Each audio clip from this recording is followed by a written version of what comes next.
बालक बने रहो। अपने आत्मबल को खोने मत देना, अपने पर विश्वास रखो। भैया संसार का क्या है, यह तो संसार की हवा है, जब तक यहाँ के लोग तो किस तरफ मुड़ जाए कोई विश्वास नहीं, लेकिन भगवान पर भरोसा रखो। अहिल्या निरंतर राम राम ही जपती रही। और एक बात याद रखिएगा, जब दृढ़ भक्ति होती है तो भगवान को ढूंढने नहीं जाना पड़ता, भगवान ही भक्त को ढूंढते हुए उनके पास तक पहुंच जाते हैं। आज भगवान आ गए हैं। पूछा है कि यह शिला कैसी? विश्वामित्र जी ने बताया, गौतम नारी शाप वस उपल देह धरिरी, चरण कमल रज चाहती, कृपा करो रघुवीर।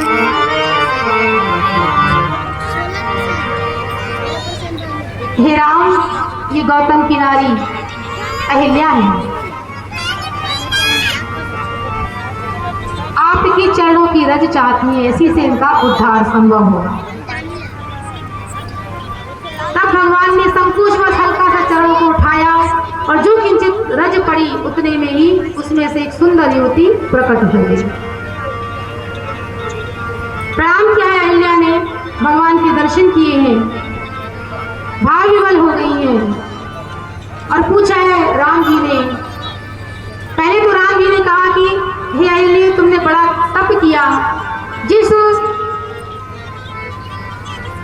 तुमने जो अपराध किया ही नहीं उसका तुमको दंड मिला, तुम्हारा तो किंचित ये तो इंद्र का छल था, लेकिन तुम धन्य हो, तुमने इतना तप किया। और तब राम जी ने अहिल्या को 5 कन्याओं में 5 जो दिव्य कन्याएं उनमें स्थान दिया। अहिल्या, द्रौपदी, तारा, कुंती, मंदोदरी तथा पंचकन्या स्मरेत् नित्यं सौभाग्यम प्रतिवर्धनम सदा। ये 5 कन्याएं ऐसी हैं जिन्होंने परपुरुष को छुआ है, परपुरुष का इनको स्पर्श हुआ है, इन्होंने नहीं चाहा लेकिन बलात् इनको स्पर्श किया गया है। इसलिए कभी किंचित अपराध हो जाए तो इनका स्मरण करने से सौभाग्य का वर्धन होता है। पंचकन्याओं में भगवान ने स्थान दिया। फिर भगवान ने सोचा कि मैंने जो चाहा इसको दे दिया, अब इससे ये तो पूछूं ये क्या चाहती है। अहिल्या से पूछा कि तुम क्या चाहती हो? तो अहिल्या ने कहा कि मैं तो केवल और केवल अपने पति के चरणों में स्थान पाना चाहती हूँ। भगवान ने कहा कि जिस पति ने इतना भयंकर दंड दिया उसके पास ही जाना है। तो अहिल्या ने कहा कि प्रभु, यह तो उनका मेरे प्रति अत्यधिक अनुराग ही था कि वह किसी के साथ मुझे देख नहीं सके और उन्हें क्रोध आ गया, और यह श्राप कहाँ रहा, उनका श्राप के कारण ही तो मुझे आज आपके दर्शन हुए, तो यह तो वरदान ही हो गया।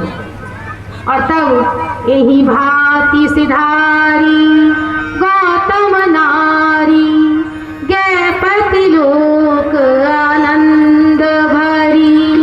यही भांति सिधारी गौतम नारी, गए पति लोक आनंद भरी। अति मन भावा तो बर पावा,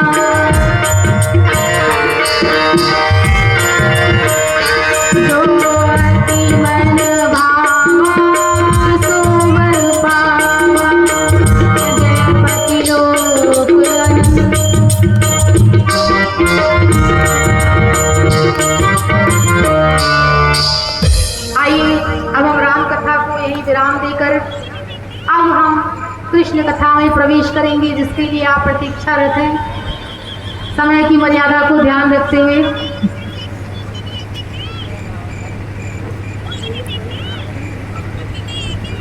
आइए आनंद कंद परमानंद की कथा में प्रवेश करते हैं।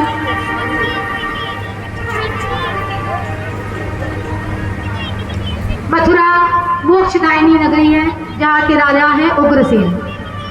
उग्रसेन तो बड़े ही धर्मात्मा है, लेकिन इनका जो पुत्र है कंस महाराज बड़ा ही दुष्ट है।